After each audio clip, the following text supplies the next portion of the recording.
Hi, good morning, everyone, and also a very good evening to our speakers, as well as participants who are joining us from the other side of the globe. My name is Teresa Chiu. I'm a senior lecturer at Taylor's University American Degree Transfer Program, and I am the moderator for the event today. Thank you all for joining us in this final episode of our weekly webinar series that was held throughout this month.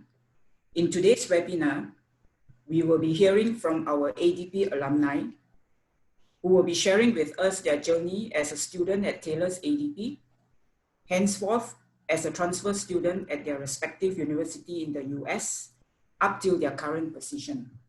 They will share with us their take, advice, recipe on how to land that overseas job, as well as their career life abroad. Right, we have a great, exciting lineup today, and I would like to introduce them briefly. Mr. Lee Kai-jet, you hear Mr. Lee Kai-jet? Management Consultant at Ernst & Young US. Mr. Gary Xia, Actuarial Senior Manager at Ernst & Young Hong Kong. Mr. Kyler O, Transportation Drainage Engineer in Training at Jacobs Engineering, Texas, US. Mr. Shirun Jayakumar, Software Engineer at Eat Street Medicine, Wisconsin, US. And Dr. Padipan Munyandi, Assistant Professor of Sociology at Sarah Lawrence College, Bronxville, New York. Right, as always, before we start with the agenda, let me first share some reminders.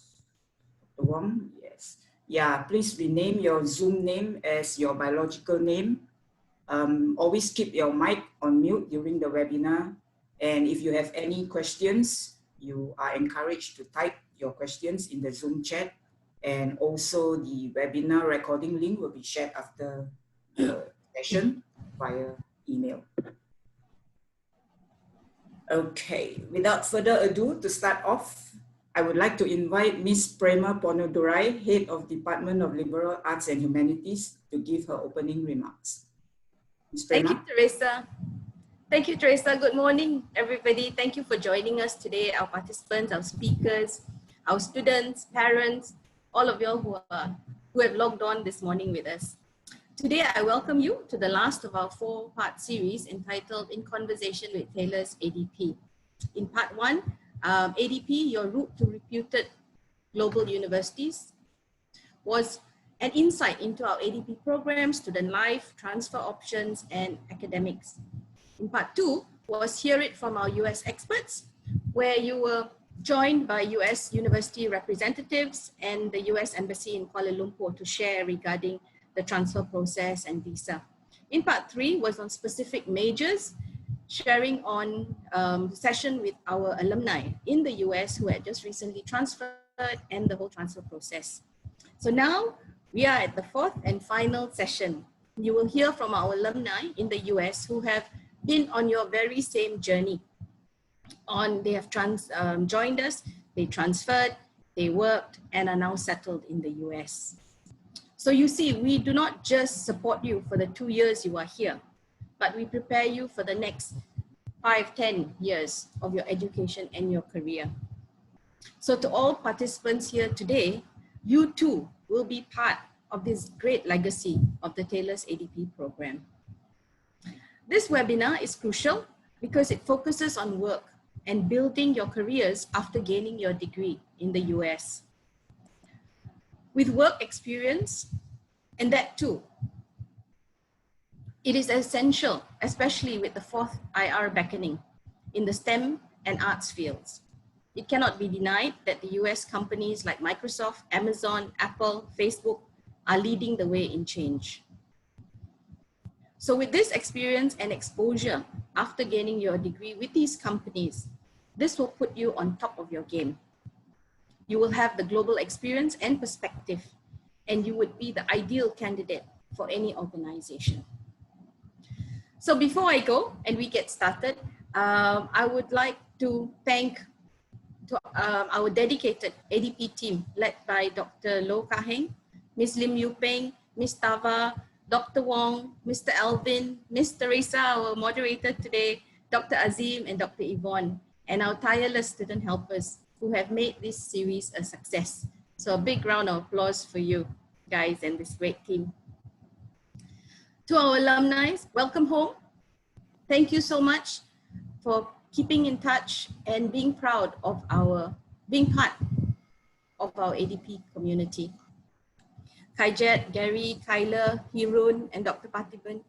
It seems like only yesterday that you all were sitting in the BG classrooms, playing pranks on us and with each other, negotiating quiz and assignment timelines, deadlines, and running after us to sign your AdDrop forms because they were late, right? But those were good times.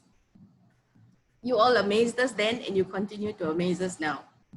We are truly humbled by your presence here today and extremely proud of your achievements. To all our participants, thank you for joining us in this session this past month. And we hope you have a clearer picture of the endless possibilities that lie ahead for you in this ADP program. Please ask all your questions and clear all your doubts to our panelists today. So thank you again. Sit back and let's enjoy the session. Thanks, Teresa. Right, thank you, Prema. Kind words. Thank you for setting the stage for this event. Yeah, without further ado, I would like to call upon our first speaker, Mr. Lee Kaijet. Kaijet was at our American Degree Transfer Program in the year 2011 till 2013 and was valedictorian for the commencing class of summer 2013. Over to you, Kaijet. Thanks, Miss Teresa. Can you hear me well? Yes, also you can go on. Very clear. Okay, perfect. So thanks everyone for attending. It's an honor to be here. My name's Kaijet. I go by Jet in the US. I currently live in the San Francisco Bay Area with my girlfriend Catherine and my pet rabbit Skippy, who I'm looking at the moment. I currently work for Ernst & Young, but there's a bit of a twist in the story which I'll tell you all about later on. So I think today my plan is to tell you all a bit about the path that I've taken in life, and hopefully you can maybe learn a little something from that I hope can help you in your path and your journey as well. So let's start with I lived the first 17, 18 years of my life in Tamantun, right, where I went to school in PJ, and then after high school I went to Taylor's 2011 to 2013. Spent 2 years there, and the first thing that really struck me really was the different nature of the American environment that I really wasn't considering before I went to Taylor's ADP. You know, I think in Malaysia we spend a lot of time being indoctrinated in this concept of the A levels, which is the UK-based education, and getting to see how holistic the American education was really a pleasant surprise to me. You know, taking courses like psychology, like sociology, like world religions, like music, courses that were completely unrelated to the field that I wanted to study, which was finance and accounting. It was something very different. It was something that I learned a lot from, and it was something that I think has served me very, very well in my studies and in my career so far. So I spent 2 years there. It was a great time. I think the lecturers that are in Taylor's ADP are superb. I think they're top class. And after that, I went to Indiana University, Bloomington, which is based in this town called Bloomington in the state called Indiana, in the country called the United States of America. Now, if you haven't been to Indiana, the first thing I will say is that it is not what Hollywood shows you US looks like on TV. I'm going to say that first, and then I'm going to stop there, and you can use your imagination to run wild. But essentially, I think what it means is how big the United States is as a country, and how diverse the experiences you will get here, the diverse people you will meet here, all depending on kind of this path that you choose to take, right? So I spent 3 years there. So I essentially did what we would call a 2+3, 2 years in ADP and 3 years in Indiana, graduated with a major in finance, and then went out to work in the workforce in the US. But I think I want to drill down, and since we're talking about, careers today, especially in the US, I want to drill down into my time before and at IU, which is the short for what we call Indiana University, because I think there are a few key things to take away here. And the first one is this. A lot of you, or some of you who are on this call today may already know what you want to do in your career, and a lot of you won't. So to the ones who know exactly what they want to do, I think you're very lucky. And I have this to say to you. When you're picking your college in the US, think about, what exactly you want to do right after graduation, what type of job you want to have, and importantly as well, what kind of companies do you want to work with? Because I think it's an essential and crucial decision in terms of where you go to school and in which state or in which region of the United States you go to school. I'll give you a couple of examples. If you want to be an investment banker, for example, the place to be, very obviously, is New York City or any of the cities or the states that surround New York City, right? If you want to come out and work in a big four, your Deloitte, PwC, EY, KPMG, a professional services firm like that, you want to be in a university that is in close proximity to a major city in the United States. So Chicago would be a great example. A couple of cities in Texas, cities in California, Washington, Seattle, perhaps. Or if you want to be, if your dream is to work for a tech company, right? Then I think what you should think about is what are the schools that surround Silicon Valley, that surround the San Francisco Bay Area, that will kind of maximize your chances of working there after graduation. Because one thing that is important in the US is this concept of a target school. And what that essentially means is that when companies, and typically these larger, if you think Fortune 500, Fortune 1000 companies, when companies hire for their entry-level positions, for people coming right out of school, they make the large majority of their hire through this process called campus recruiting. So they work with a select number of universities in the country, which they call their target schools. And they come to career fairs, they speak to students, they interact with all of you.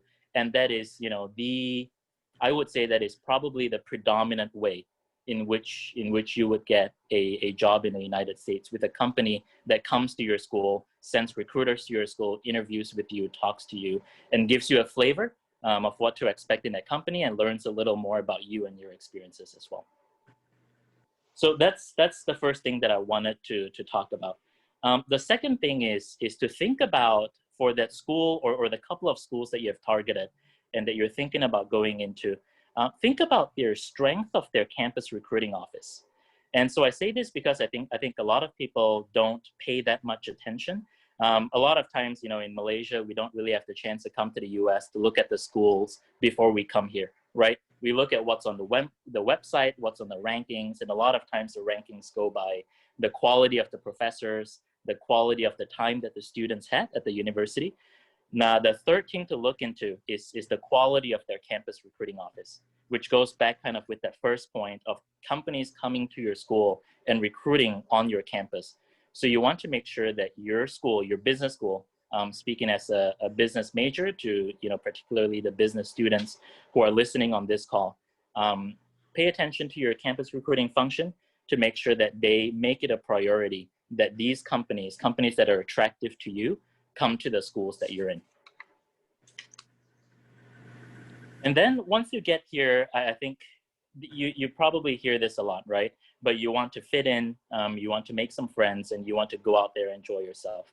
And I say this because when you come to the US, if you're not already here, this will be the most diverse group, I think, of people who you'll meet in your life. And that says a lot because Malaysia itself is a very, very diverse country.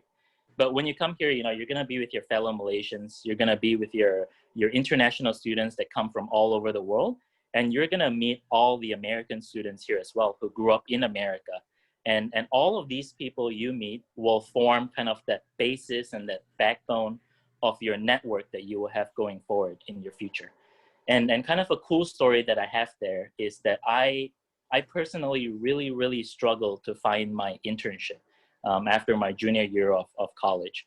I tried, campus recruiting. I tried just cold applying on LinkedIn and other job sites that we all know. And I had a really, really hard time. And the way that I finally found my internship actually was when I came to the US for the very first time. I transited in Tokyo and Narita, where I met this lady. And she was like, hey, where are you going? I was like, going to the US. And she was like, hey, me too. And do you have any plans? And I said, well, I plan to go to the outlets because I'm Malaysian, right? And she was like, well, I don't have any plans. Can I come with you? So that became a friendship. We went shopping together. And guess what? When I was at my lowest, I think in March, getting ready for an internship that I wanted to have in May, I reached out to her and she got me an internship at her company that she was working at. So the power of your network, I think, is not to be underestimated, and is something that can be a real strength to you if you have one like that. You know, apart from that, I would also say, you know, think about doing something that interests you, something that's a little different. One of the things that I did was I joined this association called the Association of Latino Professionals in Finance and Accounting. And so I'm obviously not Latino, right? But it was something a little different. A couple of my friends were in there, and I can tell you that in every single job interview that I've had, they have looked at that piece of my resume and they have asked a question about that, and we have had a conversation. So even if it you know, it doesn't necessarily get you a job, it gets a conversation going, it gets a common point going, and it gives you a chance to really talk about yourself. The one other thing too that I did notice during my time at IU is that, and I think this one is more focused towards a lot of the business students who are thinking about doing accounting. The way that the 2+3 is structured is such that if you want to stay in the US after your accounting degree, if this is what you want to do, there won't be that much time for you to get enough credits to get your CPA, which is quite essential if your goal is to exit into one of the big four and do something like audit or tax accounting for them. So that's something that you really want to think about, because I had a lot of friends who were you know, studying at the same time as me, who had to give up the opportunity to get a summer internship after their junior year because they just needed to squeeze those classes in during their last summer to get the number of credits that were needed for their CPA. So something to think about. But you know, speaking of internship, I do think that is probably your single most crucial component in making yourself marketable for a full-time job in the United States. When I was going through this process, it was common for people to have junior year internships. But nowadays, when I'm reviewing resumes at EY of people interested to come in, people nowadays have internships in their sophomore year, if not their freshman year. So people are getting a lot more competitive. And so I would say at this moment in time, the bare minimum is to get a summer internship. And once again, going back to my previous points, the best way to get it is to be actively involved in school, is to build your network, and is to come to those, you know, campus recruiting fairs, career fairs, kind of with yourself, and to be personable, talk about your strengths, and to sell yourself at those places. So I did my internship in a revenue analyst role. And then after that, I transitioned into consulting as part of my full-time job. That was the first job that I had after school. And it was with Ernst & Young, EY, one of the big four. And during the Q&A session, I'll go into a bit more detail about what consulting actually is and what are the different options that you, if you are a finance major or if you're someone interested in the finance major, what are some of the other options that you can do? But essentially, consulting is you going into a company to help them solve a problem that they're facing, and to help them improve as an organization. So there are a couple of things in consulting that you can do, right? There is this thing called strategy consulting, where you come in and help companies essentially market themselves better in terms of the products that they sell. There is such a thing as the supply chain consulting, to make sure that a company such as Amazon, for example, gets their products from their warehouses or from their manufacturers to the consumers as quickly as possible at the end of the day. There's IT consulting, where you're helping organizations today come up with, you know, their digital strategy, a way to make themselves as automated, as digital as possible. And there's the one that I'm in, which is what we call finance accounting, finance consulting, which is where you work with CFOs and their finance organization to improve their finance function, to make sure that they're able to operate as efficiently as possible, at the best cost as possible, and to produce the kind of insights that the business can then use to make decisions. So consulting in general is a very interesting industry that I'll talk a little bit more later, but one of the coolest things is this ability to travel. Before COVID was our reality today, I was traveling, Monday to Thursday every single week from where I lived to where the client was based. So if that's something that you enjoy, and especially if and when we get back to a non-COVID world in the future, that's something that you can really think about, right? The other really interesting thing about consulting is that you're constantly selling yourself internally within the firm and externally to your clients. So that's something that you need to think about starting now as well.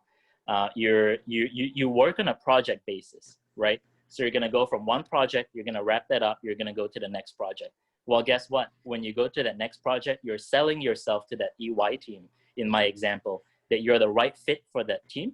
And then once you're on that team, you're selling yourself to the client, because essentially every client's going to look at you, especially if you're younger and a couple of years out of college. They're going to look at you and they're going to be like, what exactly am I paying for here, right? What expertise are you bringing to the table? So this concept of selling yourself, this concept of communicating very, very well and having the soft skills to support you in your career, and also, of course, the hard skills, right? In business, you always want to know a couple of the very core technologies that everybody uses. Microsoft Office is a perfect example. Excel is something that you need to, frankly, excel in. And then everything else you can learn, but I think the kind of the attitude, the personality, that hunger and the desire to learn, to be adaptable would be key to be in consulting, where your life is constantly changing, where you're not really just working with one manager or doing one set of tasks repetitively in your career. So I think I'll stop there. I will, however, if you take a look at my profile that's on the screen, I will be exiting consulting very soon, and I'll be joining actually one of my clients. Their name is Duracell. They're a global battery company, and so I'll be starting with them sometime next month. It's an opportunity that I'm excited about, and in the Q&A, if you're interested, I'm happy to talk about kind of what can be your exit strategies, kind of what would be the best strategies to get into consulting, and what would be the best exit strategies coming out of consulting and joining some of the firms that you're interested in. But for now, I'll wrap it up here and pass it back to Ms. Teresa. Thanks. Thank you, Kaijet. Thank you, Kaijet. Yeah, great start. And good luck in your new job. All right, moving on. Thank you. Moving on, it is now my pleasure to introduce our next speaker, Mr. Gary Xia. Gary was at our American Degree Transfer Program from the year 2007 to 2008, where he was the Vice President of the Actuarial Science Society and valedictorian for the commencing class of fall 2008. Gary, the mic is yours. Thank you, Ms. Teresa. Can everyone hear me? Yes, loud and clear. All right, thank you, and thank you, Kaijet, as well for doing the bulk of the work for me. As you can see, I also work for Ernst & Young, albeit now I'm based in Hong Kong. But previously, I did start my career in the US and spend quite a good time in Ernst & Young US. So a lot of what Kaijet speak about or was talking about, I have similar experience as well. But on top of Kaijet's experience, by profession I am an actuary. So for those who are interested or aspire to go into the actuarial field, I am able to share some of my 2 cents on what is it like being an actuary, what do actuaries actually do, as well as sort of my journey, going from starting my career in the U.S. As an actuarial student, and then how I end up in back in Asia, and sort of some of the reasons why. So maybe I'll start with the time when I transferred from ADP to the US. So I went to, after ABP, I joined Drake University, and for those who aspire to be to go into the actuarial science field, Drake is at least at my time, a university that's very popular in the United States. Sorry, in Malaysia for students to transfer to. The reason for that is, Kajat mentioned about target school. So Drake is a very popular school that many top insurance companies and consulting firms will recruit from. So if you look to be an actuary, Drake among a few other schools is a good school to start, to build up your network and get the internships that you want to get. So I joined Drake 2009. I did a 2+2, 2+2.5 to be precise. I graduated 2011. I didn't start right away in Ernst & Young. I actually first joined an insurance company called Allianz, and I was working as an actuarial analyst for 2.5 years, mainly in actuarial reserving and financial reporting. And then after that, decided that I wanted to join consulting, given the dynamics that Jet has already mentioned. So I joined EY in 2014, and had to relocate to Philadelphia in Pennsylvania, in the northeast of the U.S. Spent about 4.5 years with EY in the U.S. And then so I guess my aspirations at that time has always been to want to be able to work in a few different markets and few different, not just cities in the US, but also different countries. So within EY, the senior management is very good and very encouraging with transfers and secondments to different countries. So right around 2018, I was fortunate enough to be able to transfer back to Asia and serve the US, serve the Asia market, and currently based in Hong Kong. So during the Q&A, I can cover a bit more on what is the difference in the working culture between Asia and the US. But just the two. My bit of advice for prospective actuarial students is, if you already know you want to be an actuary, then that your half the job is done, because you already know what you want to do, and there's only there are a few things or a few types of companies that you would join, which is, one of it is insurance industry. So you would join an insurance company, be a in-house actuary, help them solve their capital issues or price products, or like me, if you join a consulting firm, then you would be part of a professional service firm, either with the Big Four or with a boutique consulting firm to help various insurance companies solve different issues. So ranging from what I've mentioned earlier about product pricing, all the way to merger and acquisitions. So getting one end of the range is operational, the other end is strategic.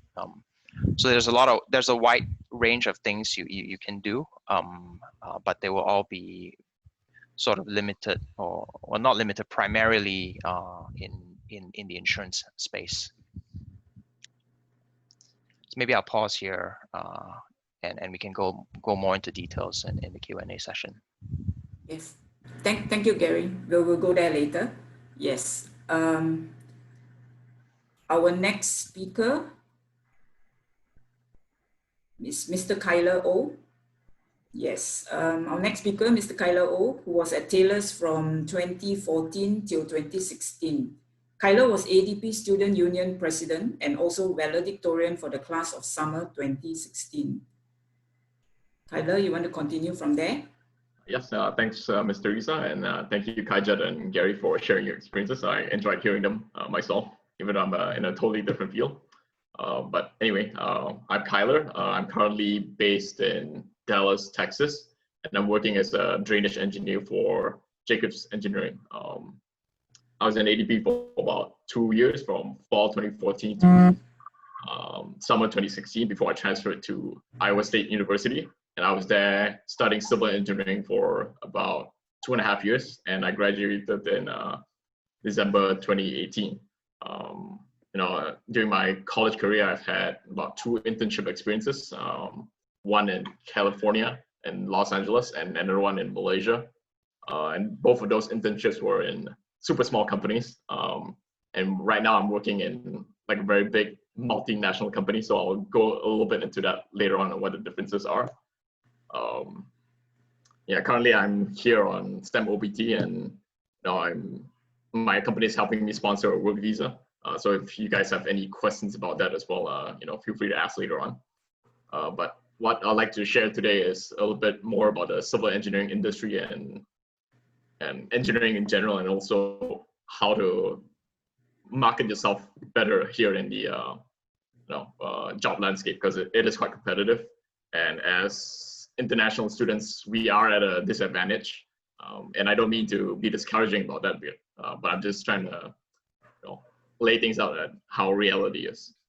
But anyway, I'll just share a little bit about what I do right now. And then I go into more general things.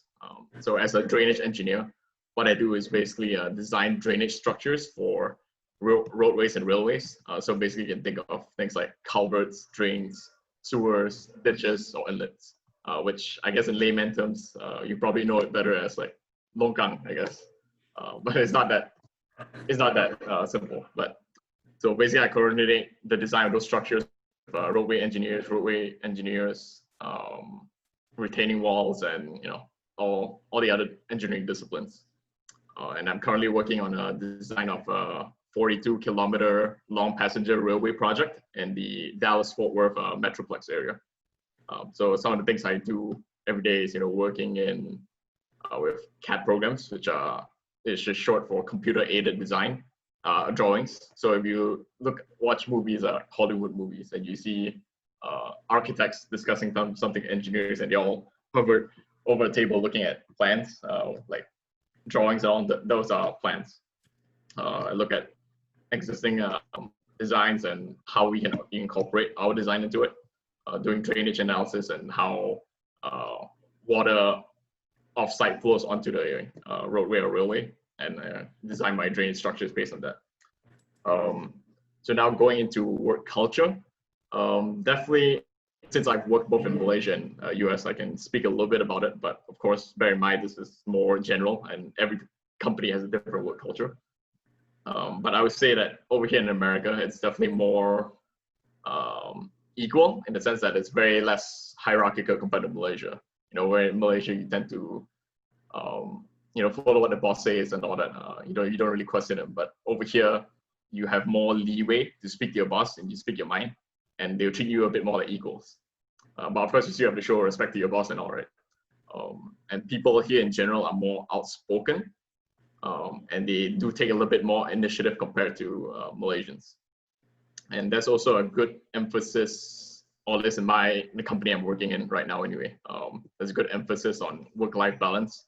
Like they prioritize their life outside of work as well, which I think is a good thing. And I think Malaysia could learn from that as well. And now I go a little bit to how the different small and big companies are. My internship in California was just two other engineers I was working with basically, and I was the intern there. So it's quite an interesting experience because it allowed me to do a lot of different kind of work that normally if I were to intern at a bigger company, I wouldn't be able to do, just because they had so little help that they had to give more design work to me. And that's one of the good things about working in smaller companies. You get to wear multiple hats. You get to call clients, talk to clients, write reports, go out in the field and see things, do site visits, site inspections. And it's more flexible because if you think about it, just one level below your boss, you can just go into his office and just talk to him about anything. Whereas in big companies, you're definitely more specialized. You tend to just sit at your little desk and then you do one certain kind of job every day. It's less varied in that sense. But the upside to that is that you get to work on very big projects. Like right now, I'm working on that 42-kilometer long project. Whereas if I were to work in a smaller company, or if you were to work in a smaller company, it's very unlikely you get that. And there are a lot of different departments in a big company as well. So if 2 years down the line, you don't want to work in this department anymore, you can just ask for a transfer. I'm interested in this to further my career a little bit and further my work experience. Can I do that? And you can do that. So those are some of the things that when you graduate, you want to go into the workforce, you got to think about that as well. There are pros and cons to each for sure. So you must consider what you're looking out of your first job, and even if you do go, you think you want to go in a big company, and then you go in there and you realize that maybe you don't like it. That's fine. It's not the end of the world. You're not stuck in that first job. You can always switch later on. Some good practices is stand out in the workforce here, because you are competing with Americans. Is that number one? I think Jet and Gary have mentioned this before. Get internship experience, because employees here, they expect it. So if you don't have it, you're already at a disadvantage. And why it's important is because it gives you a lot of real world working experience that school just doesn't give you. And that's experience that you can highlight in your interviews when you're job hunting later on for a full-time position. And also gives you insight into work culture in different companies. And that's also something that's very important that when you're a student, you don't really think about. But work culture is very important. And finally, it also helps you understand your industry a little bit better. And when you graduate, it gives you a direction into where you want to move your career towards.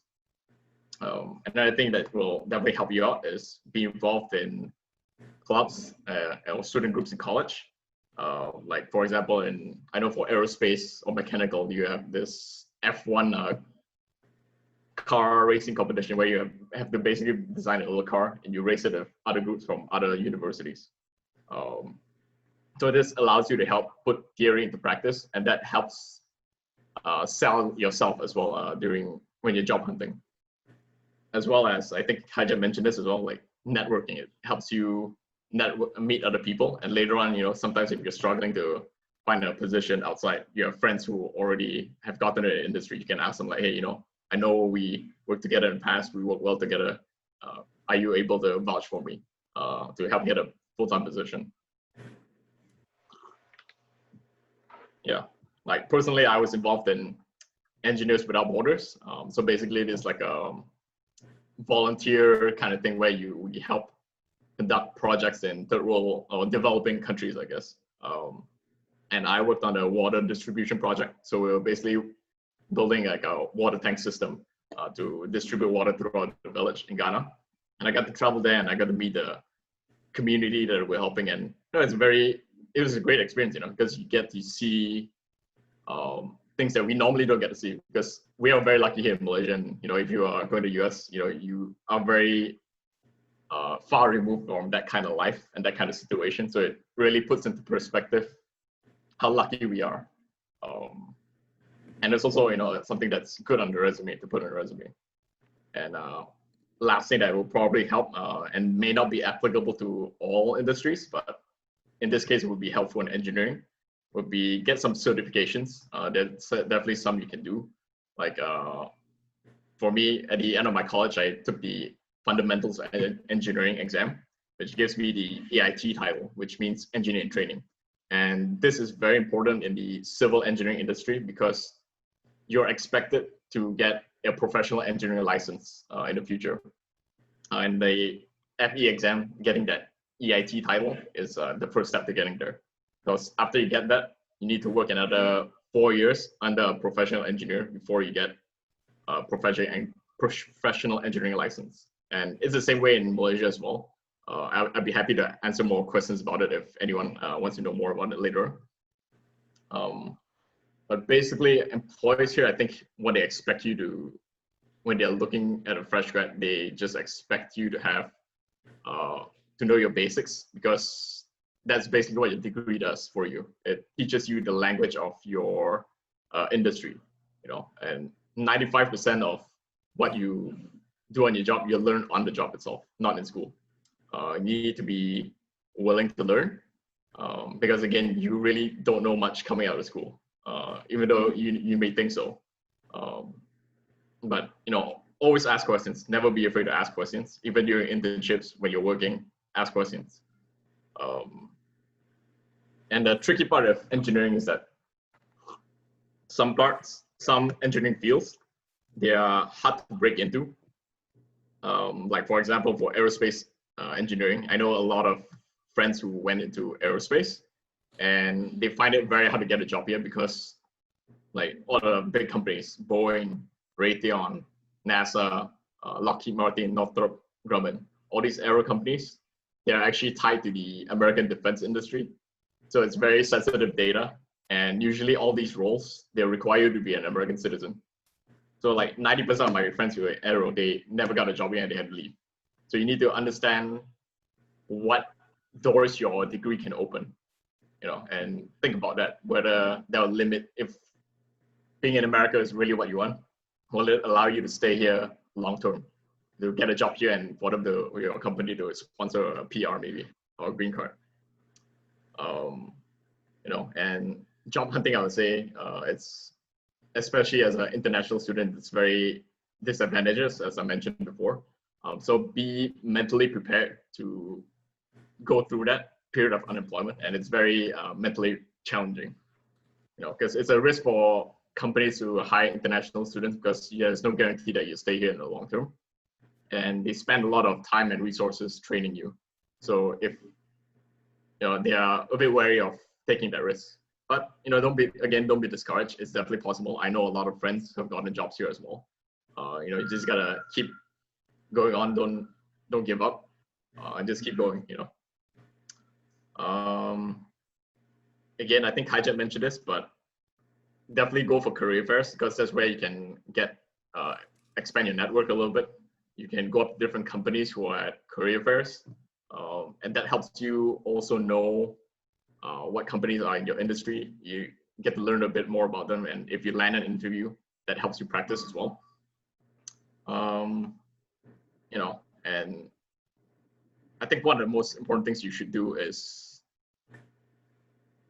definitely move outside your circle. You know, don't just come to the US and then hang out with your Malaysian friends, because I've seen a lot of Malaysians do that, and I think, you know, by doing that, you're sort of missing the point of coming overseas. You're here to experience a different culture. You're here to make friends with Americans and other international students. And you can learn a lot from all these people, from all your friends. So you should try to do that. But yeah, I do have a few more stuff to say, but you know, you can share that later on if anyone has any questions. I don't want to take up too much time. So yeah, continue. All right. Thank you, Kyler. Thank you for sharing your great experience with your internship, your OPT, and so on. We will definitely have some questions for you later regarding the CPT and the OPT and the STEM, non-STEM OPT and stuff like that. All right. Moving on to our next speaker, Mr. Hirun Jayakumar. He studied with us from year 2016 to 2017. Hirun has fond memories of the role he played in ADP's most popular club, known as Crimson Club. Hirun, all yours. Hi, Miss Teresa. Can you hear me well? Yes, we can. Okay, cool. Just a quick introduction. My name is Hiren. I studied computer science here at UW-Madison. Currently working as a software engineer at Eat Street. And essentially, what I'm going to do with my time right now is I'm just going to run you guys through what my journey was through ADP, college, and working. So I started off in ADP 2016, 2017, about a year and a half in. Main reason why I joined was because my older brother actually joined ADP as well. And he really it really opened my eyes. I mean, I was in like Form 5, studying for my SPM, but I see like a very holistic way of learning and having a lot of fun at the same time while doing so. And I thought to myself, like, this definitely is the place to be. And so I joined, made myself really active, made myself a part of the Taylor's futsal team, a treasurer for Crimson. Huge shout out to Crimson. If you guys have not checked them out, I'm not sure if they're still running, but you definitely want to make yourself active and join those activities and really get out of your comfort zone, because if you don't do that at ADP, you're definitely going to have a hard time over here for sure. And as well as a student union subcommittee member. So all in all, just like great time at ADP, learned a lot. Moving forward, I transferred about 50 credits to UW-Madison. So it's a sizable amount of credits in that period of time. And that's one more thing with like Taylor's ADP. I feel like they have a really solid program compared to like other universities, which I'm definitely not going to name. A lot of my friends who transferred from those universities over here to UW-Madison actually had to repeat a bunch of their courses. So out of like, I think I did 60 credits in Taylor's ADP. I could transfer over like 50 of them. So that was really, really good. Saved a ton of money. And so now I find myself in UW-Madison, fresh start. It's a great place to be. Their program is a really strong program. And the thing is about school is that it doesn't prepare you, I believe, as Kaijet and Kyler's mentioned, it doesn't really prepare you for the outside world. So you have to take a lot of initiative on your own, actually, to really get those skills which people outside are looking for. So I found that in hackathons that I joined as throughout my sophomore, junior, and senior year, I made a ton of friends, really expanded my network. And actually a bunch of them are actually in the chat right now. Big shout out to them. Mr. Danny Chu, who's even a alumni of Taylor's ADP, he's currently working at Amazon. Eric Chan, who's at Microsoft, and Tom Cern, who's at Zendesk. Great guys. And really build that really strong network, get those skills with that the employers actually want. And you go to, career fairs and stuff like that, as Tyler and Kaijet mentioned as well. You go to those career fairs with those experiences and skills, and you talk to them, and they can see, by the way that you talk and that you sell yourself with these kind of experiences, that this person's actually the real deal, compared to coming to them with like no experience, like nothing to talk about. They rather have like a really good conversation with you. And so that was the position I found myself in. Landed a couple of internships. First one being with QB Insurance North America. That one's relatively nearby campus. I was working as a software engineer intern at their digital innovation lab. Really fun time, really small team, and working on really I'd say like interesting stuff in the insurtech space. So spent like an entire semester there, spring of 2019. In the summer, I found myself as a software engineering intern at Schneider. Over there, I was working with the innovation department on innovations in the logistics industry.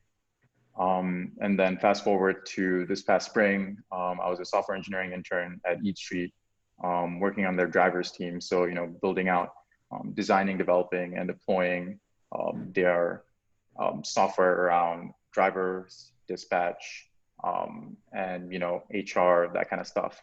So a lot of really cool tech.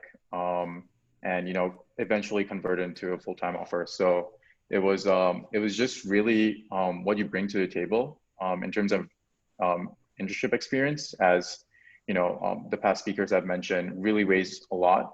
And when you don't have that internship experience, you got to bring projects and like hackathons for example to the table, which is really sets you apart from like everyone else. And so yeah,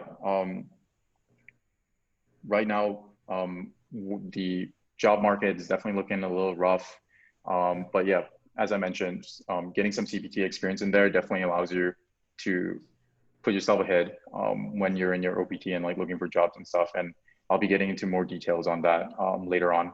I'm gonna pass it back to Ms. Theresa. If you have any questions, please put that in the chat. Thanks. Thank you, Hiren, and thanks for your kind words for our Taylor's ADP. Moving on to our last speaker for the day, Dr. Padiban Munyandi. Dr. Padiban is the most senior of the pack today. He was at Taylor's ADP from 2003 to 2004 and have since gone on to earn his PhD in sociology at the University of Illinois, Urbana-Champaign. Dr. Padiban, you want to take it from there? Thank you, Ms. Theresa. Hi, everyone. It's so nice to speak with students from Taylor's, especially from ADP. It's been so long. I come back to Malaysia every year for my summer when I do research work there, but this is the first summer, the first time that I don't get to come back because of the pandemic, but that's why I'm always looking for opportunities like this where I get to connect with people back home. So it's really nice.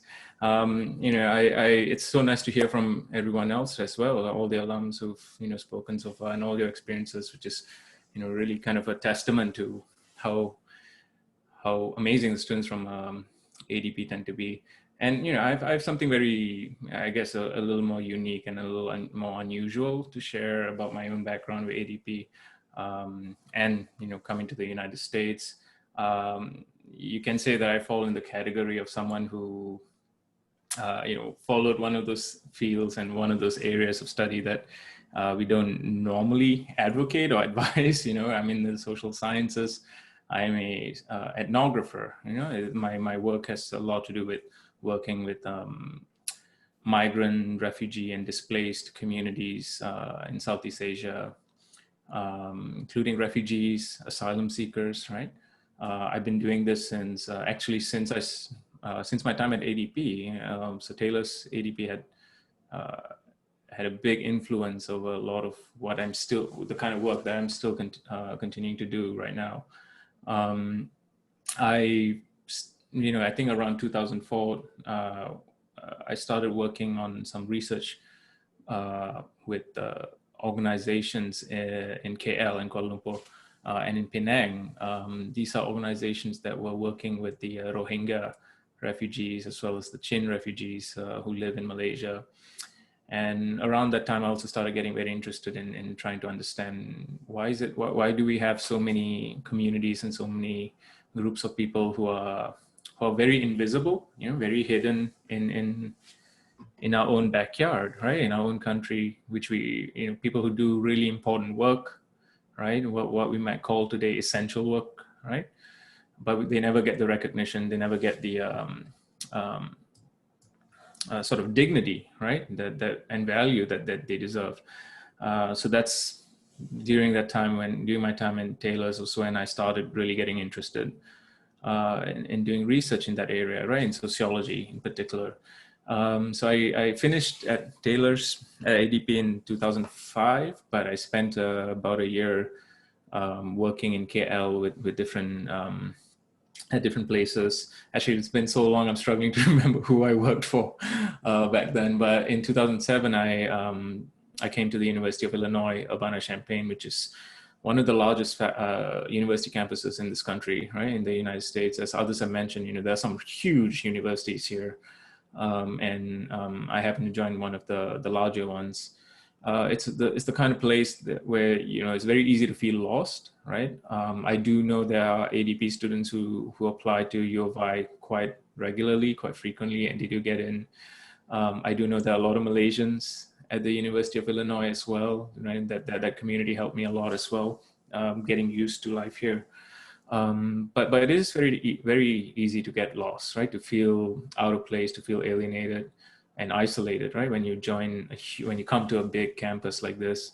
So if you do apply, if any of you do apply to places, big state schools like Illinois, like Indiana, Wisconsin, Michigan, places like this, just be prepared that it can feel like an overwhelming experience, right? To come to these campuses.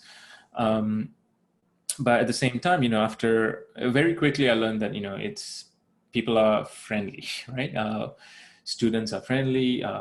Faculty tend to be very open and resourceful and always willing to learn, right? Especially internationals. As international students, you always bring something different and something unique to share, right? So when you come to the campus, when you come to American campuses, you should feel confident in speaking and telling your story and talking about who you are and where you come from, because I can tell you one thing: as Malaysians, we are very unusual, right, to the rest of the world. We are quite different, and that's something that I learned.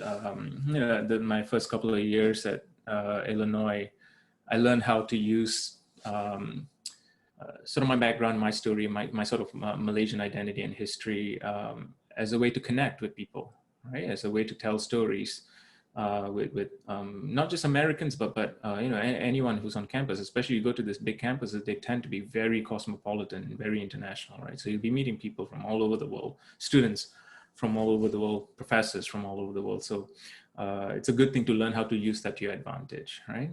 To learn to be able to share these stories, right?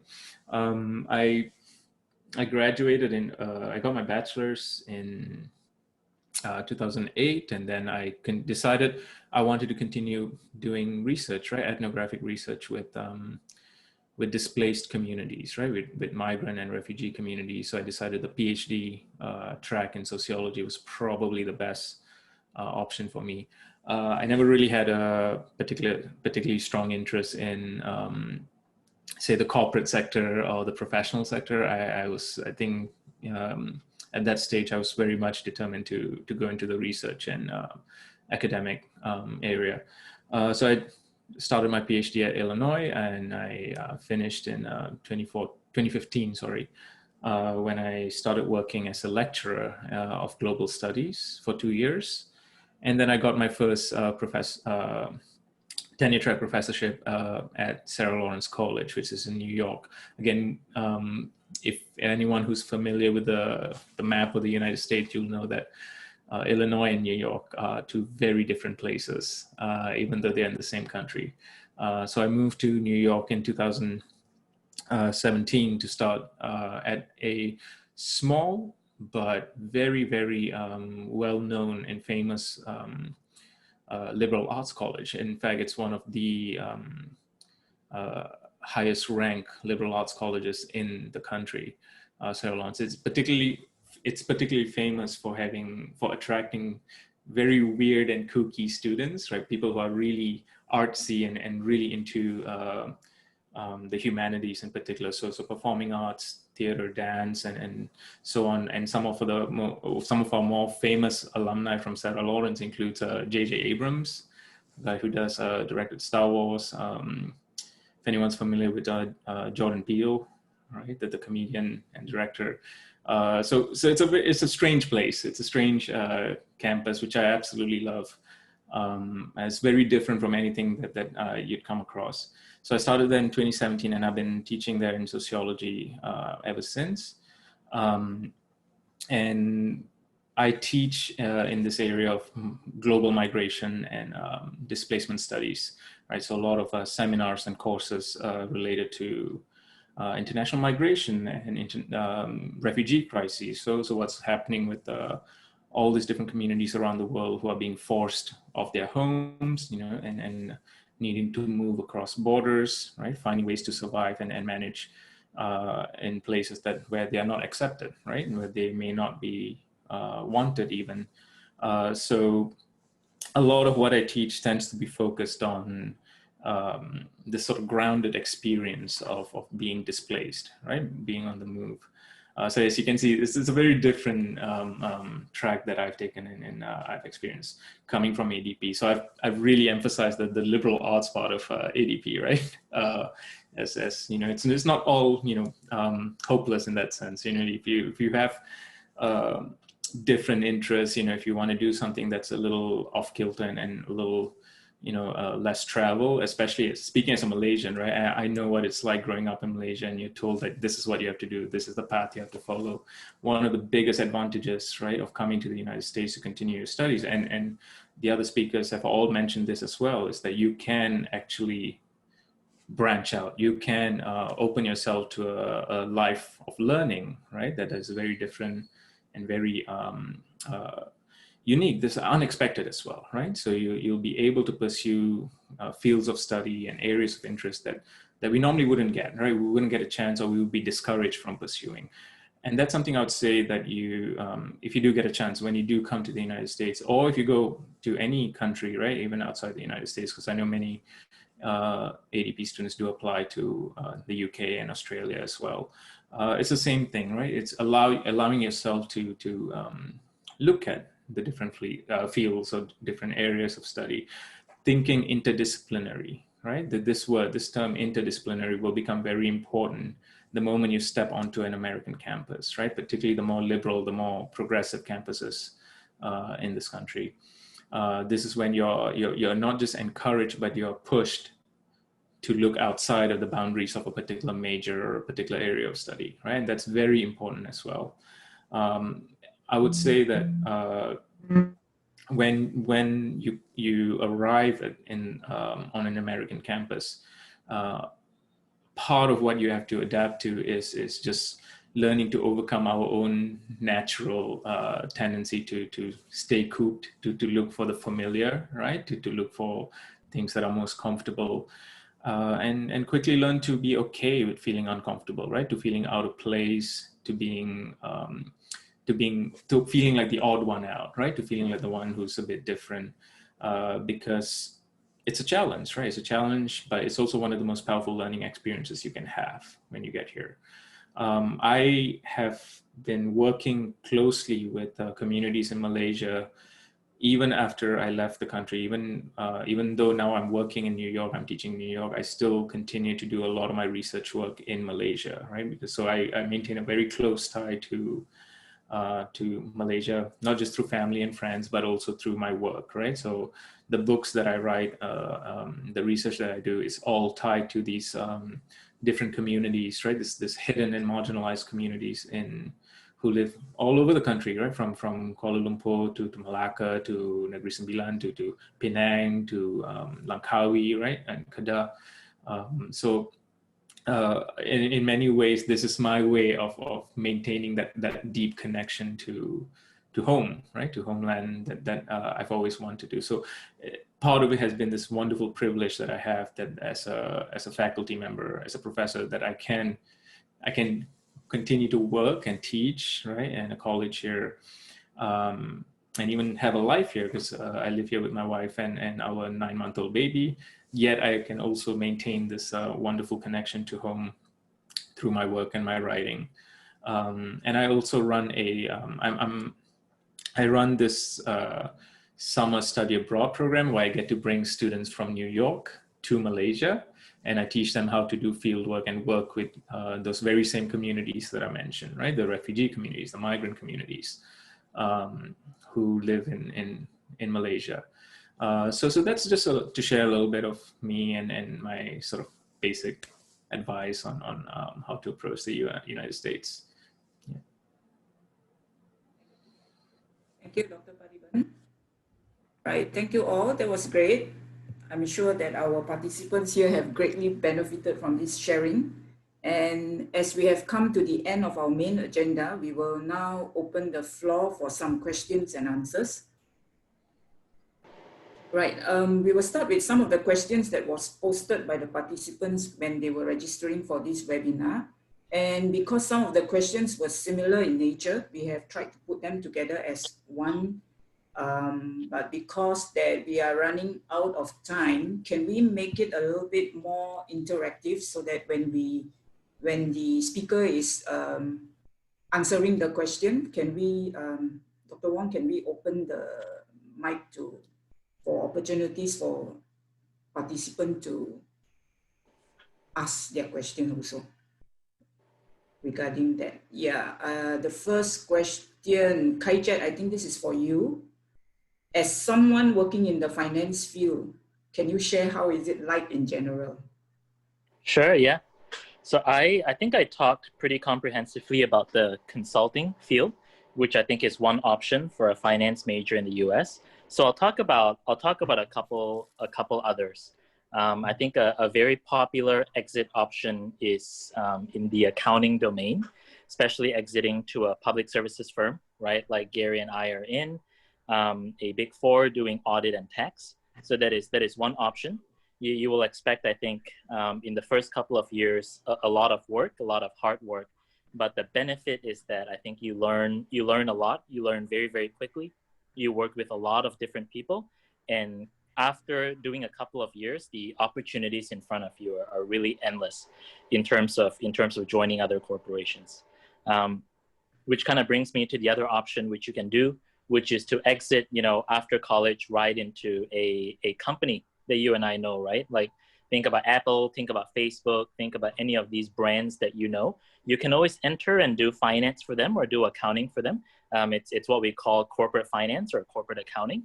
So, you can do everything from, just basically closing the books for them, making sure that they're reporting financials that are accurate, reporting financials and providing insights that can help your management, your business make decisions around things like pricing, things like cost, and everything of that nature. And the last one that I wanted to bring up is the opportunity to do what we call banking in the United States. It is, to put it simply, I think it is considered widely the most prestigious exit for a finance major coming out of college. It is the one that makes you the most money, but it is the one that also works you the hardest.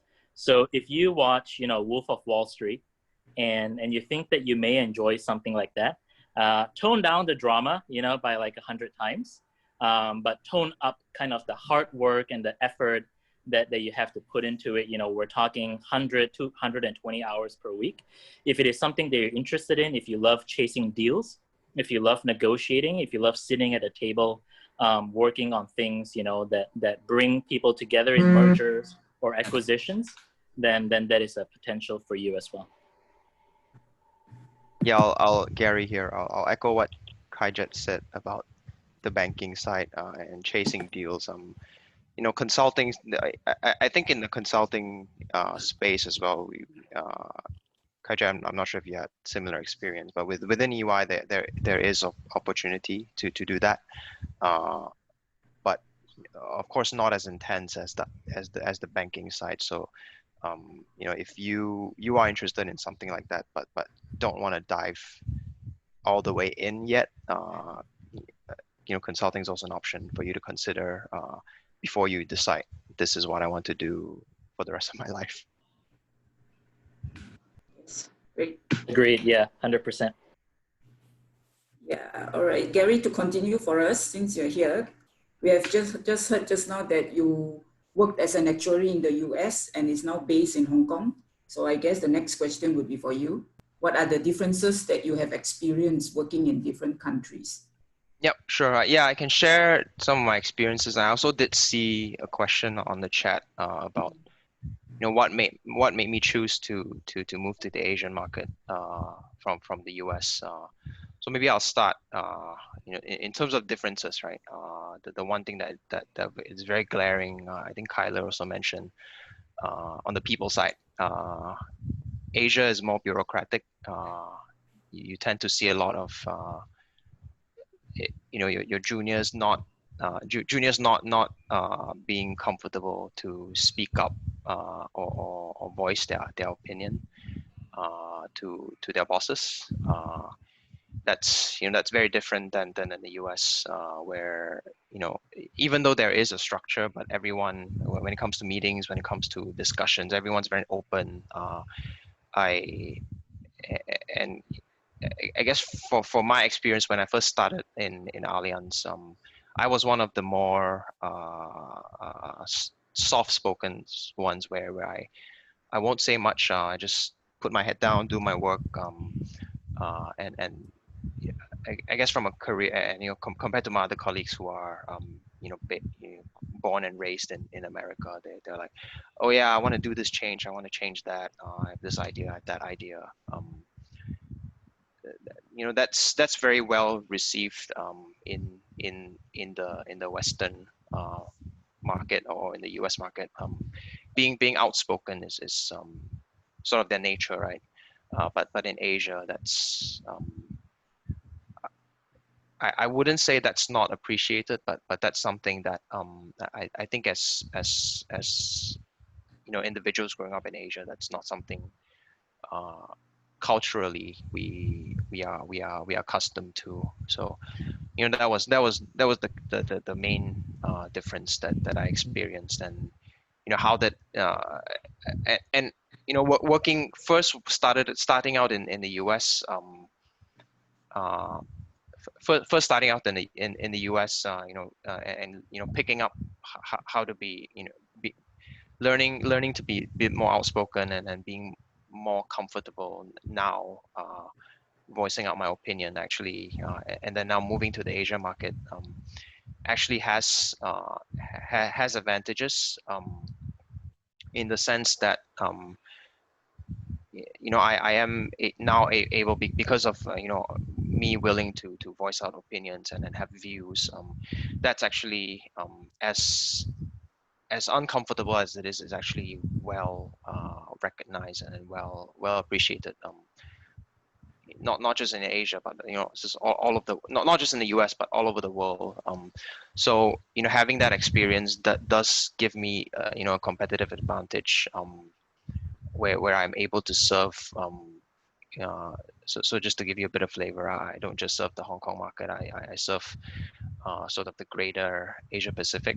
So having the chance to work with Koreans, Japanese, Taiwanese, and mainly serving corporations, or my clients are mainly corporations that have his roots going back to the UK and US. So there's the international connectivity side of it. My experience in the first working in the US, and then bringing that over to Asia is definitely helpful. The question on the chat as to why I chose to move over. I guess from an insurance industry perspective, the US and the UK market are a bit more mature, which is definitely a great thing if for in your early careers, because that allows you to learn and not only learn, but then they emphasize a lot in work-life balance. So you get to gain work experience, and for actuaries, pass your exams, your actuarial exams. That's very important, and allows me to do so with little and still able to have a good work-life balance. I would say, unfortunately, Asia, given that Asia is a growth market, corporations tend to be more aggressive in terms of work hours, in terms of expectations. Hence, may not have may not allow you to take for example, complete your exams as quickly as you can, but more importantly, because of the culture that in the Asia market is if you're not comfortable speaking up, then you never it'll be a slow and long learning curve, right? Because the way, at least for me, the way to learn quick and a lot is by asking a lot of questions. And if you're not comfortable asking a lot of questions, then you will you'll be disadvantaged. But then that's not to say that starting out your career in Asia is not is not possible, or you will be at a disadvantage. The fact that for those of you on the call who are aspiring to go overseas to study, even in university, right? You are able to practice these being speaking up and being comfortable voicing out your opinions and questions, just by being in that environment, right? So in university, I would recommend, even if your goal is to eventually, or not stay in the US to work, and your goal is to want to come back to Asia and be closer to family, while in the US, while you're in uni, as Kyla mentioned, I branch out, meet different people, not just hang out with Malaysians, meet with join organizations that are majority, that are American majority or international majority. So that itself, that experience itself, will give you the competitive advantage, regardless of where you are in the world. Right. Thank you. Moving on to engineers. Yeah, Kyla, a quick take. Yes. What mentality so, should an engineer have? Yeah, so this question is more directed to engineering, but the answers I'll give can be applied to any field, any job, Again, as I mentioned earlier, you need to be humble and you need to be willing to learn, because especially as a fresh grad, there's a lot that you don't know. So never be afraid to ask. It's not wrong to ask, because if you think about it from a perspective of your mentor or your boss or whatever, they'd rather spend 5-10 minutes teaching and explaining something to you rather than have you spend 2 to 3 hours not knowing what you're doing, and then you're just wasting company time, right? And after that, you're doing it wrong and you have to redo it again. I've seen senior engineers like 30-40 years of experience. Even then, with all that experience, they still don't know certain things, and they have to ask like more junior engineers. So don't be afraid to ask questions, basically. Another thing is, I think the most important one in any job, I would say, is people skills, having people skills. And this one is, engineers are notorious for not having a lot of people skills. They're very focused on numbers only. But you can be the best engineer in the world, you can be the best mathematician or whatever, but if you can't communicate your ideas, your theories, if you cannot work with other people, all of that is going to be wasted. In a lot of meetings, sometimes it gets pretty heated. So you need to know how to calm the situation down, get the other person to listen, and work towards a compromise. So I would say that's the most important one. And the last one, I would say, it's be flexible, especially engineering. There's no such thing as a perfect solution. There are several solutions, and you pick the one that best suits the needs of the project. And I'm sure this goes with a lot of other different industries as well. So yeah, that would be my answer to that question. Thank you, Kyla. Yeah, on to the next question. I think this one, a lot of people would be wondering the stepping stone to getting that job, the OPT and the CPT internship. Hirun, this is for you. Mm-hmm. Yeah. Is internship compulsory to graduate, and how willing are US employers when it comes to hiring, internship or undergraduates under OPT? Mm-hmm. So yeah, I would say it's not really compulsory to graduate, but the thing is, you're looking at a really big disadvantage if you do not have any internship experience coming out of college. And so the question is, how do I get some experience, right? And as I've mentioned before you get some experience, you need to bring something to the table, something of value. And this is where all your projects and just, stuff that you can talk about with recruiters, with, people at the career fairs come in.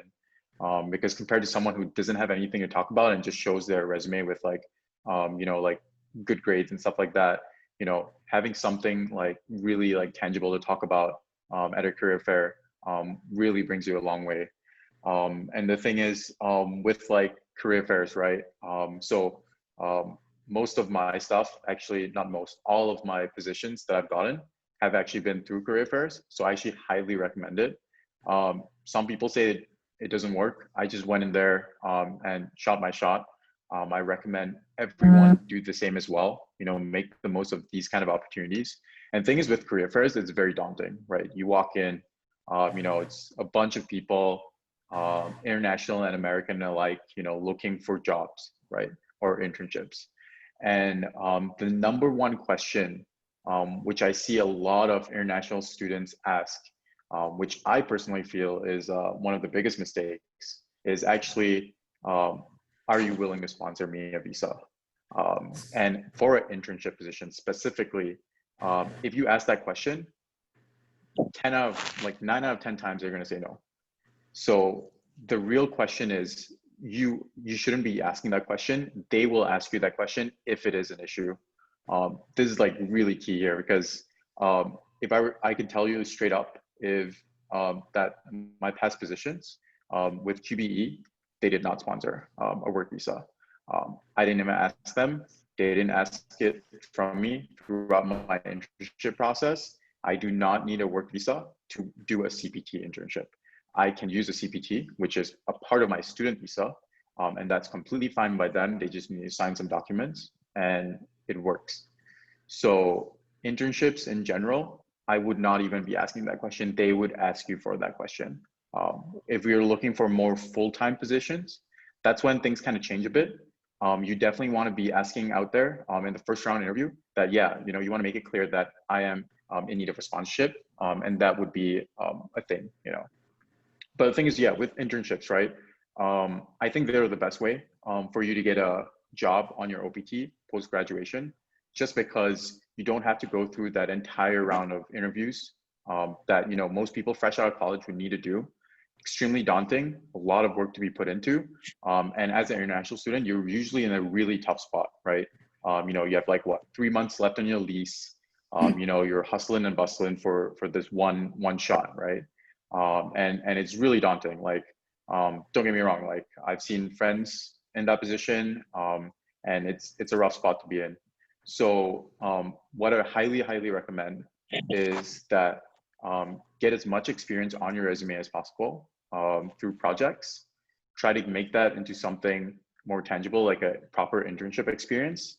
And when you're on the job at your internship, you know, as like I believe Kyler has mentioned before, you know, and I believe Gary's mentioned as well, you know, you don't want to be the guy that, you know, just sits down, puts his head down, does the work. You know, voice out your opinions. You know, always be asking questions, and just really be putting yourself in a position where you can bring the most value you can to that company. And this ties back together to, you know, companies, you know, not wanting to sponsor and stuff like that. You know, if you show that you bring a lot of value, companies can change their mind. For example, in my situation, I was a software engineering intern with Eat Street in the spring of 2020. Leading out of graduation, they weren't sure, you know, at the start, you know, they weren't sure if they wanted to sponsor me, but by the end of my internship and a bit of time after that, you know, due to COVID and stuff, they actually extended me an offer with the condition that, yes, they will sponsor me for my work visa as well. So it is positions like that. If, for example, I went up to them at the career fair and were to ask them straight up, you know, do you sponsor for a work visa? The person I talked to at that career fair, he was a fellow intern himself there. He's probably going to have no idea about that, and he's probably just going to say no. Even like some managers I've talked about have no clue what happens around a work visa. So they would just say, like, no, we don't sponsor a work visa. But usually stuff like this goes through HR, and you know, managers, if they like you enough, they can just loop HR in, and HR will, you know, do the main heavy lifting behind it, you know, talk to your immigration lawyers, that kind of stuff. And really, like, you know, if they really want you, they will keep you, that kind of thing. And so moving on to, like, I guess the last part of this question is, when is the ideal time to apply for internships and OPTs? So I'm not sure if you guys are aware, but the first year that you transfer to the US, if I'm not mistaken, you will not be allowed to do any sort of internships on CPT.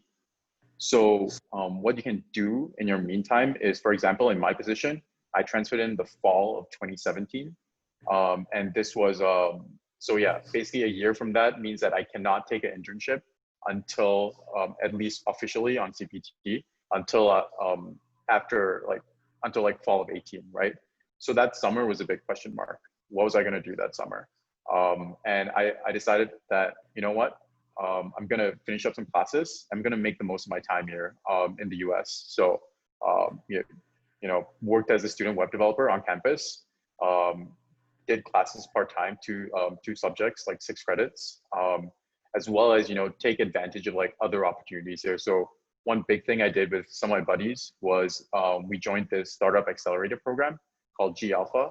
And so what we did was they had companies come and reverse pitch problems to us, and we would essentially come up with solutions in about 2 months, and proof of concept around how we would want to solve that problem for them.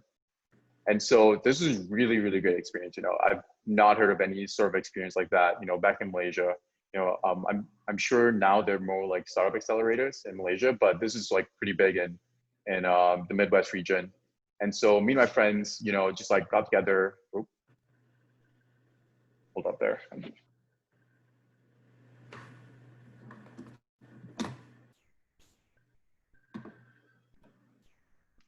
Arun, yeah, that was on timer. My bad. But yeah, basically going off with G Alpha program and stuff like that. Great experience. In the end, we got a full demo out, and it's that entire project was the stepping stone that I used in the fall semester for the career fair, for a point of reference for me to talk about experiences that I've done, technologies that I've worked with. And compared to anything else anyone would have done last semester, I would say that is as good as an internship, if not better, because you can talk about not just the tech aspect, but also the product aspect of the entire project you worked on and what kind of clients you worked with, and how that entire interaction went. And so this was a great experience. Highly recommend you guys keep your eyes out for experiences such as this and hackathons for CS majors. For I believe PMs, you have case studies, case interviews, that kind of stuff. Definitely keep your eyes out for that. Moving back to ideal time for applying for an internship and OPT, this kind of ties in as well. So that fall of 18, usually fall semester, you want to be sending out your applications, going hard on finding your next summer internship. So that fall of 18, I found my summer internship in Schneider up in Green Bay, Wisconsin, on their innovation team as a software engineering intern. So I nailed that pretty early on. I would say that would have been by end of October. I got everything. I got the offer, was settling my CPT stuff. My spring internship, I actually got it after I nailed my summer internship. So that was kind of weird in terms of timeline. I was actually interviewing my final round back in Malaysia. It was the day after New Year's, and it was 2 in the morning or 3 in the morning or something like that. But yeah, so you definitely want to be doing it early. So if you nail something early, you won't be fighting with everyone else at the end of spring, at the start of summer, trying to land some big internship, which chances are openings are already closed up at that point in time. So definitely want to be out there by the fall. Yeah, that's most I have. The response Thank I have you, for Hiran. that answer. Yeah, good advice and suggestion. Yeah. Okay, we're running out of time. I think we have just enough time to take one last question before we wrap up. So I guess this goes to Dr. Padiban. How to use liberal arts education as platform into different fields. Okay, yeah, now I'll try to be relatively quick here. I just posed this question, I think, because it's something that I get a lot from international students who I work with, that I teach and I mentor. Is this confusion and this sort of question about, so what is the liberal arts? How can it be useful? Can I actually get a job? With a liberal arts degree. But I think it's really important to understand that outside of Malaysia in particular, right? Because we have a very pretty narrow view of what liberal arts education is. Over here, the liberal arts education and liberal arts degrees tend to be very open, right? And they tend to be platforms, right? They tend to be important foundations to all kinds of different fields and areas. In fact, when we think about a lot of the major sort of sectors, whether it's corporate or otherwise, a liberal arts degree, particularly American liberal arts degrees, tend to be very highly valued as a foundational degree, right? Before you go on to get your professional degrees, your postgraduate degrees and things like that. It's important, I think, to think about, you know, whichever major that you decide to do, right? Whether in the social sciences, whether in the humanities, or the other liberal arts fields, you want to think about how it works alongside the different sectors and different areas that you're really interested in, right? So again, I emphasize interdisciplinarity here, because one way that you can get ahead, right? One way that you get a major advantage is by coupling your interest areas, whether it's in say the STEM fields, right? Whether it's in engineering or computer science or any other field, you want to be able to match it and pair it with something from the liberal arts world as well, right? We have a lot of double majors, for instance. That tends to be a popular way of doing it. But just in general, a liberal arts degree, right? Some places offer this broader types of degree rather than a major, and those tend to produce students who are incredibly competitive and incredibly, you know, well placed, right? So rather than having a very specific narrow kind of focus and concentration for a sector, you tend to be a lot more adaptable, right? You tend to be a lot more capable of moving across, right, corporate sectors and fields and organizations and institutions as well. So because you can offer something else, right? You can adapt and you can be innovative, right? You can be you're able to help, you know, this kind of productivity in a different way.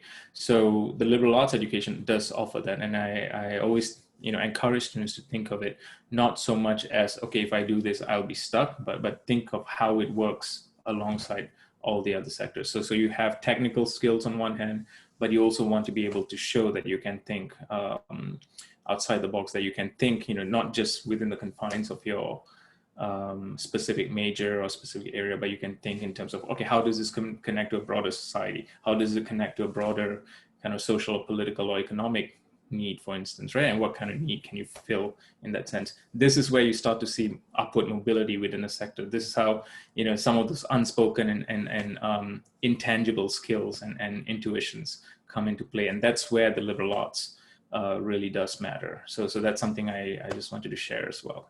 Yeah. Thank you, Dr. Padipan. Yes, unfortunately, we have reached the end of our session, but I'm glad that some of the questions were actually answered via chat. Very active chat going on. Right. Before we adjourn, I would like to call upon Dr. Loh Kah Heng, Program Director of American Degree Transfer Program, to make his closing remarks. Dr. Loh? Yeah, okay, thank you. Teresa, good afternoon to all, and good evening to our presenters and participants in US. We have appreciated the engagement and sharing you have contributed to this webinar. A big thank you to our alumni, Kaijet, Gary, Kyler, Hiron, and Dr. Padipan, for sharing of your overseas work experiences, challenges, and expectation in this webinar, the overseas job landscape.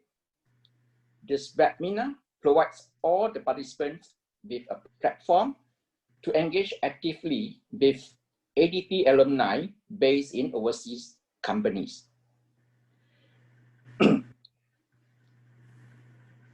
Together with the 3 webinars in this series, that is the first webinar, talk about Taylor's ADP, your road to reputable overseas university. Second webinar focus on in conversation with Taylor's ADP, hear it from the US expert. And the third webinar on major specific requirement and perspective. The audience should have gained a better understanding and have a clear picture about study abroad, particularly in US universities. The series of webinars have provided information on preparing our students on transfer path, choosing university to study abroad, experience of study abroad, and choosing majors that suit them well until they get employed in overseas company. Several important insights and queries on study abroad, particularly in US, were accomplished and answered through this series of webinars. That is, first, okay, Taylor's ADP program and its transfer pathway has successfully prepared students to reputable overseas university from the first, sharing from the first webinar.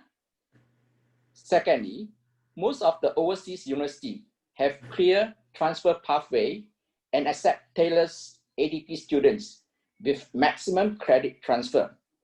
And there are scholarships available for students to apply once admitted to respective institutions. Sharing from the second webinar.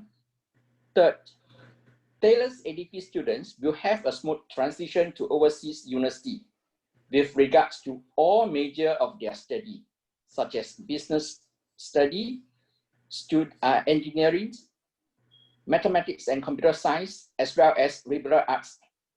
This is sharing from the third webinar.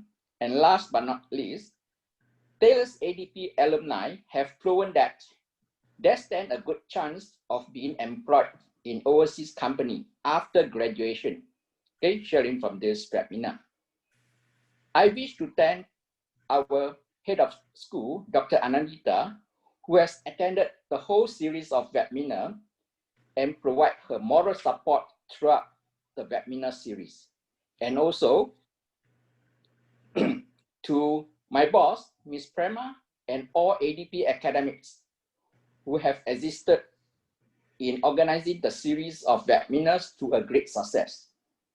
For your information, all the 9 prospects who have participated since our first webinar have enrolled to ADP after the third webinar. I personally wish to express my gratitude to you all for taking up your time and sharing your experiences and thoughts. And I hope you all have a great weekend ahead. Thank you. Thank you, Dr. Low. That was a perfect summarization of our month-long weekly webinars. Lastly, I would like to thank everybody here for your presence, and I hope you have enjoyed the session as much as we have enjoyed presenting it to you. Before we go, can we have a group photo to commemorate this event? Everyone, can you please switch on your camera?